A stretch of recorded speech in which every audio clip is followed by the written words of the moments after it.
তার মেয়ে গ্রামের বাড়িতে এসে পুকুরের জল মগ কাটিয়ে স্নান করছে। এ দেখেছো হুমড়িকে পড়ে যাচ্ছে, ভাবো স্নান করতে করতে পড়ে যাচ্ছে, আর এটা সাঁতার জানে না। আর এই যে দেখো একজন আগে চলে গেছে, স্নান করছে না বললে পালিয়েছে।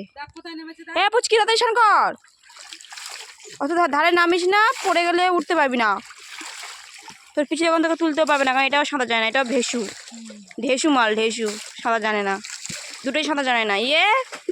একে স্নান করাতে নিয়ে এসছে, ওর সাঁতার জানে না, এও সাঁতার জানে না। মগে করে স্নান করলে মগ নিয়েছে, দেখো হ্যাঁ স্নান করাচ্ছি, দেখো এ চ হয়ে চট তাড়াতাড়ি ওঠ, আর করতে না ওঠ তাদের চ, দেখেছো দেখছিস তো আমি ভিজে যাবো, উঠে আয়। ফের মিনারে রেগে যাবে কিন্তু ফের চলে যাবে এক্ষুনি। ইস ই বাবা হাই,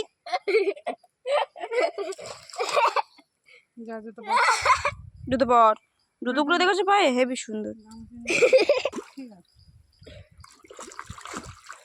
তাই একে তো তাহলে আমি একে সানু গা মুছিয়ে আসি, তারপরে তুমি এ করবে, কারণ যদি তুমিও তো সাঁতার জানো না শালা, তাহলে আমি একে আগে গাটা হাতটা মুছিয়ে আসি, তারপরে তুমি স্নান করবে, ঠিক আছে? এ মা কাদা হুড় মেখে এসছিস, দেখো চ চেঞ্জ করে দি চ।